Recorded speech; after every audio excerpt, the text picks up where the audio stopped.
pensa, o que tu acha que existe, é tudo reação química rolando no teu cérebro.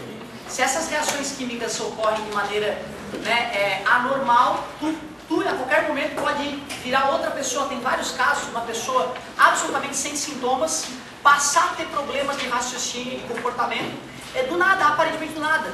Até tipo de alimentação, alguma molécula que gerou alergia, certo? Então tem vários fatores, a gente tem que ser bem compreensivo nessa hora, tá? Peço compreensão de todos mesmo, né? E imagina se fosse contigo, né?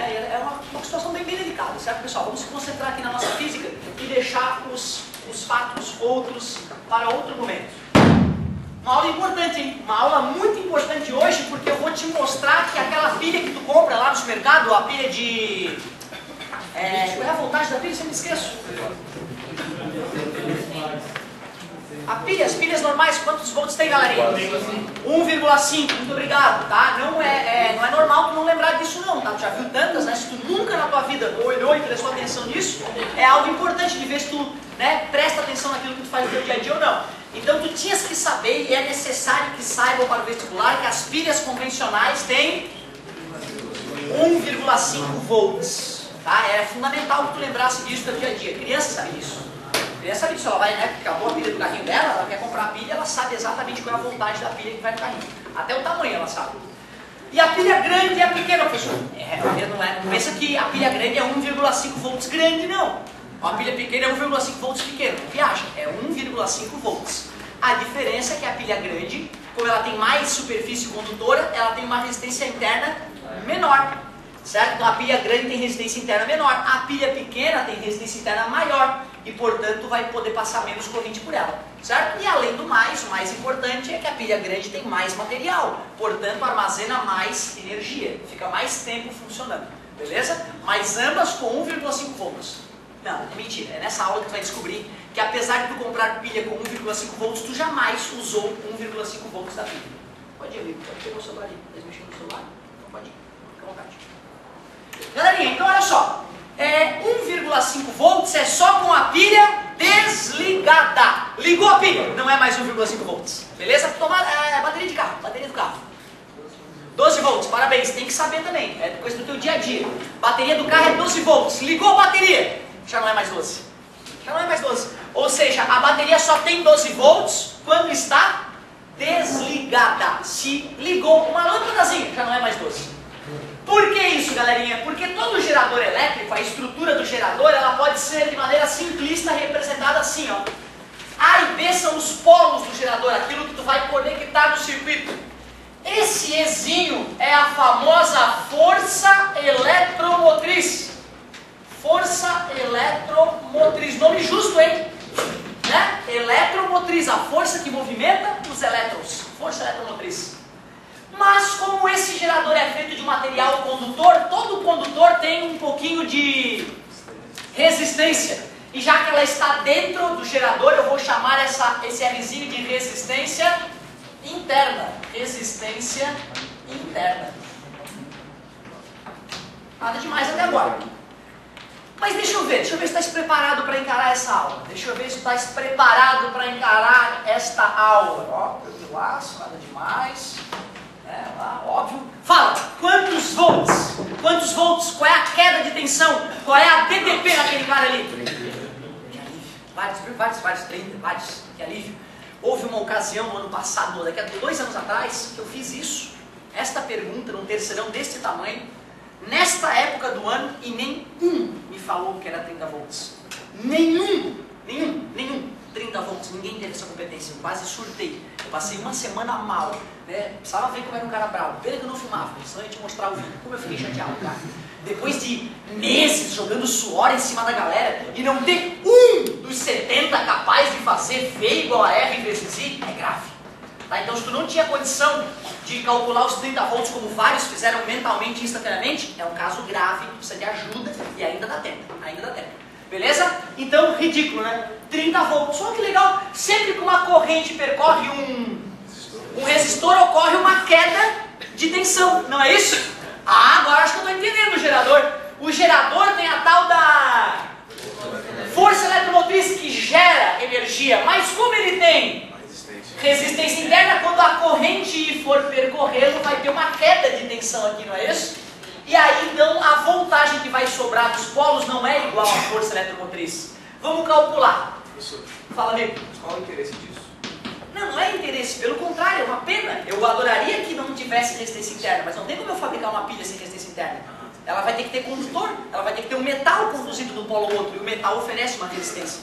Então, só numa tecnologia muito mais avançada futuramente, nós teríamos um material supercondutor que não tem resistência interna. Aí a pilha é a pilha ideal, que a voltagem é fixa o tempo inteiro. Porque até agora eu botava lá no circuito 20 volts, era 20 volts sempre, né? Agora não, agora eu vou botar uma bateria lá, a voltagem que ela vai disponibilizar depende do circuito no qual ela está conectada. Então agora a verdade ficou um pouco mais elaborada. Mas olha como é simples, né, do ponto de vista lógico, olha como é simples isso. A voltagem disponível nos polos é aquilo que é gerado. Força eletromotriz, muito obrigado, acabei de falar, né, que a força eletromotriz é a voltagem que é gerada, isso aí. Menos aquilo que é perdido. Como é que se calcula a perda de energia nesse cara, a voltagem perdida? Como? Isso. R vezes I, não foi isso? R vezes I. Eu vou chamar de Rzinho porque é a resistência interna, dentro do cara. Eu não vou chamar de Rzão para tu não confundir com outra resistência qualquer. Vai dizer que essa equação não é óbvia? É óbvia. A voltagem que sobra nos polos do gerador é aquilo que está sendo gerado menos aquilo que está sendo perdido dentro dele mesmo. Olha que merda. Perde energia, gera e já perde dentro dele mesmo. Né? Parece meio burro, mas não, porque a natureza é assim. Os materiais condutores têm resistência, mesmo que mínima. A representação desse resistor ali é só para falar do fio, basicamente, não é? Aquele resistorzinho está juntando a resistência elétrica de todos os componentes que compõem a bateria. Porque, na verdade, quando a gente aprende em química, a gente sabe que a bateria não é assim, né? Não é o gerador ali e o resistor aqui, senão a gente joga fora esse resistor. Entendi a tua colocação e talvez até tenha a ver com aquilo que estava discutindo, né? Eu estou, na verdade, simplificando. A bateria é feita de placas bimetálicas. Placas bimetálicas. Cada placa bimetálica que gera voltagem já tem resistência interna dentro de si mesma. Por isso que não dá para dissociar uma coisa da outra. Certo? Então a representação aqui é esquemática. Uma bateria de verdade tem placas bimetálicas, várias.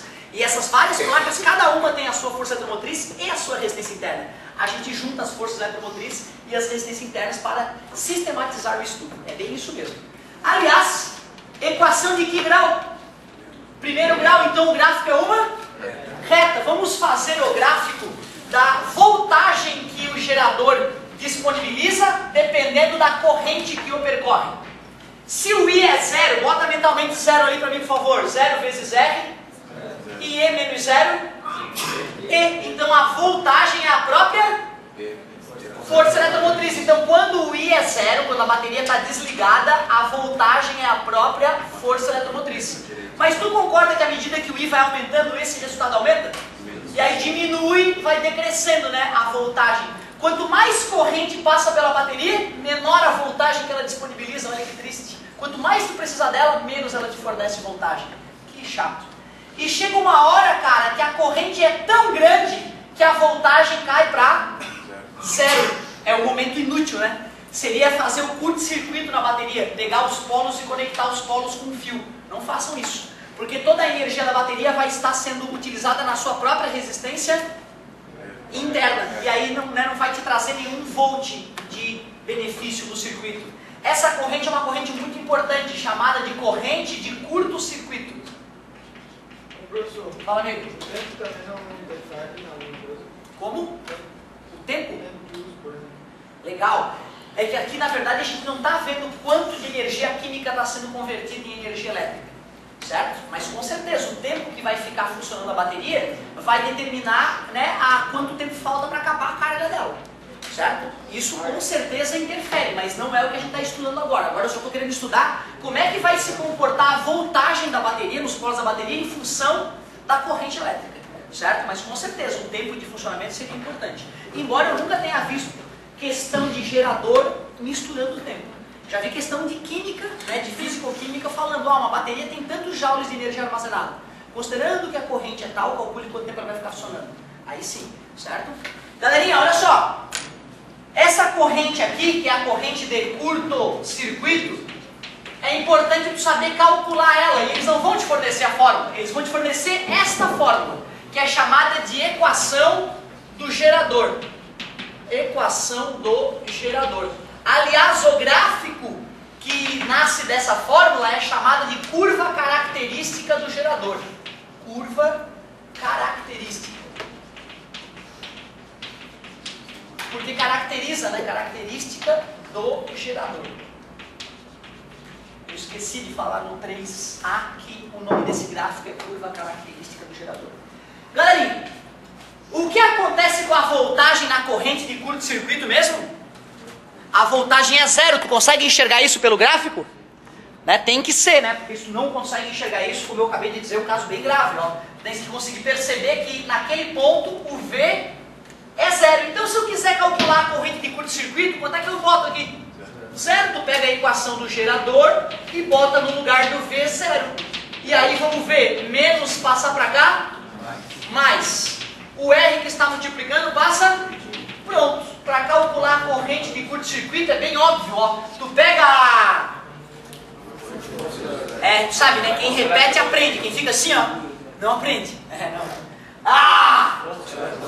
E divide pela resistência interna. Quem não fala, mesmo que mentalmente, não aprende. Show de bola. Essa forma eles não fornecem. Essa eles fornecem. O que acontece com a voltagem no curto-circuito? Bota zero na voltagem, isola o izinho, calculou a corrente de curto-circuito. Nunca usaremos uma bateria na corrente de curto-circuito, né? Certo? Tu vai estar usando a energia dela para ela mesma, se ficar assim um tempinho, provavelmente explodirá. Certo? Porque o calor gerado internamente é grande, a bateria é selada, né? Esses gases que se formarão com o aquecimento não tem de onde escapar, e quando a bateria romper, então vai ser uma explosão catastrófica. Certo? Então nunca fazer curto-circuito longamente em uma bateria. E a bateria do carro, por exemplo, dá o som, aí tá ouvindo música, daí tem que ir lá ligar o carro e dar uma... E isso justamente pelo seguinte, a energia tem que vir de algum lugar, certo? À medida que tu está usando a energia que estava armazenada na bateria, ela vai acabando. Chega uma hora que essa energia já está tão baixa que se tu não liga o teu carro com o restinho da energia que sobra para o alternador do carro ser girado pelo motor e voltar a carregar a bateria, uma hora vai se extinguir a carga dela, certo? Então tu vai lá, usa o restinho de bateria dela para ligar o motor, e quando o motor começa a girar, tem um geradorzinho de energia no carro, chamado alternador. E aí esse alternador começa a jogar carga na bateria, certo? Por que esse cara acabou no dia de nenhum que quando o carro é... Empurrar, né? Empurrar. Quando o carro não é automático, tu pode empurrar, é verdade. Porque quando tu estiver empurrando e a marcha estiver engatada, as rodas estão conectadas ao motor. O motor gira e tem uma correia ligando o motor ao alternador. Então quando tu faz o carro pegar no tranco, tu está girando o alternador simulando o movimento do motor. Certo? Aí tu gera um pouquinho de energia para poder funcionar a parte elétrica do carro, né? Que vai sair faísquinha nas velas e consegue fazer o carro pegar no tranco. Porém, se tu tem um carro em injeção eletrônica e a bateria está completamente arruinada, tu não vai conseguir fazer ele pegar no tranco. Porque para a injeção eletrônica funcionar, tinha que ter um pouquinho de carga. Então teria que ficar empurrando ele muito tempo para dar tempo de carregar um pouquinho a bateria com esse movimento forçado e ligar isso o carro. Então carros mais modernos, eles são delicados para fazer pegar no tranco. O ideal mesmo é carregar a bateria. Como?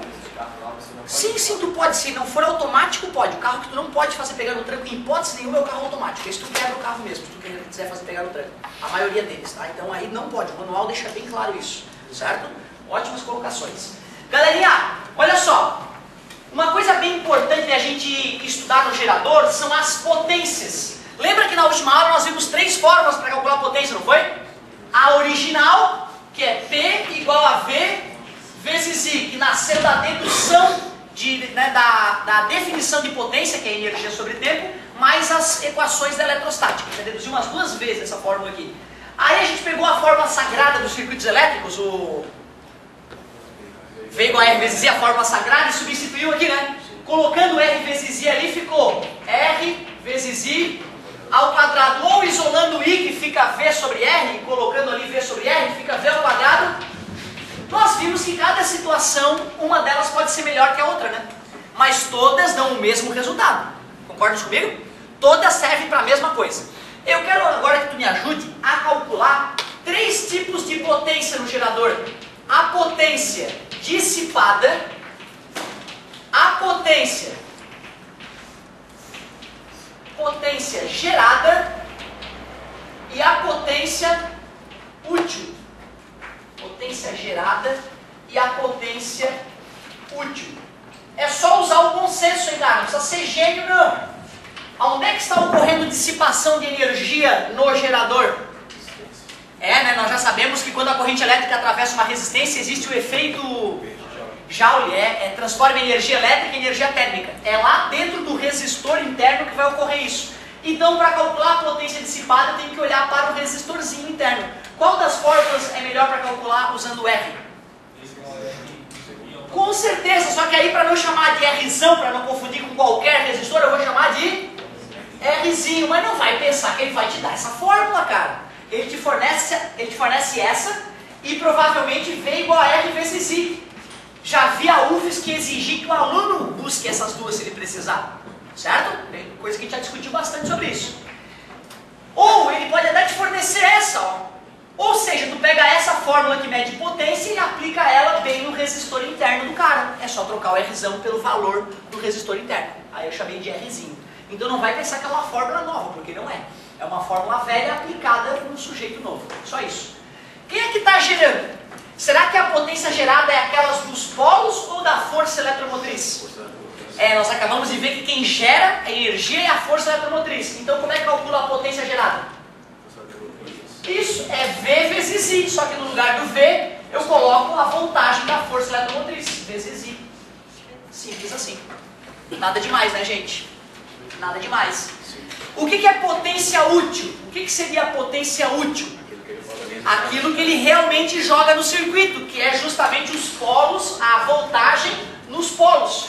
Então, mais uma vez, eu vou usar V vezes I, só que não é qualquer V, é o V dos polos, que eu chamei de VAB. Então é o VAB, a voltagem dos polos, vezes o I. Nada demais, né, gente? Potência dissipada, olha para o resistor, é o que dissipa. Potência gerada, pensa na força eletromotriz, é quem gera. Potência útil é o que é disponibilizado para o circuito, nos polos do gerador. Tem que usar a voltagem dos polos. Outra coisa legal da gente ver, primeiro, né, galera, devido à lei da conservação da energia, deve-se concordar comigo que a potência útil é aquilo que foi gerado menos aquilo que foi perdido. Concorda comigo? Aquilo que eu aproveito, que eu utilizo, é aquilo que foi gerado menos aquilo que eu não consegui aproveitar, que eu perdi.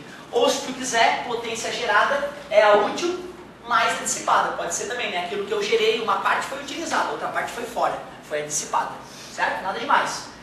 Vamos relembrar como é que se pensa em rendimento, já que a gente viu isso há tão pouco tempo na termodinâmica. Como é que é a ideia de rendimento mesmo? Trabalho.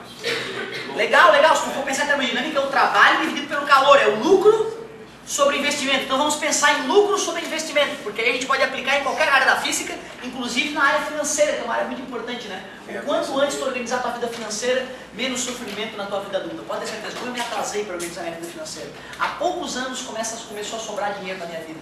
Até então, houve épocas que eu ganhava mais do que eu ganho hoje e sobrava menos dinheiro, porque eu não conseguia me organizar financeiramente, certo? Pagar o mínimo do cartão de crédito, é coisa de gente que não raciocina.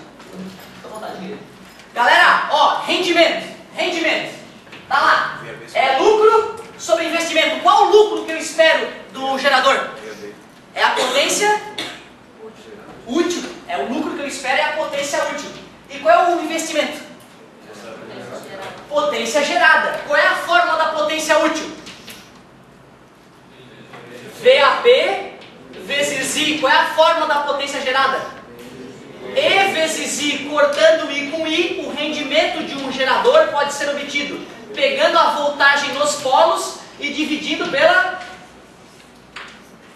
força eletromotriz. É só fazer aquela divisãozinha ali. Assim que se calcula o rendimento de um gerador. Mas acho ainda que mais importante do que calcular o rendimento do gerador é descobrir quando que ele tem a máxima potência. Em que momento que ele vai ter a melhor potência de todas. É importante saber isso, né? Afinal, se eu produzir um gerador, eu quero poder aproveitá-lo. Aí eu quero saber como que eu aproveito ele ao máximo. Certo? Vamos dar uma olhadinha nisso. É a parte mais bonita da aula. Vai rolar um algebrismozinho, tá? Vou precisar de um pouco de matemática básica. Só que daqui a pouco eu vou te dar uma manha para chegar nesse resultado mais rápido, tá? Então não fica magoada, só esperar um pouquinho.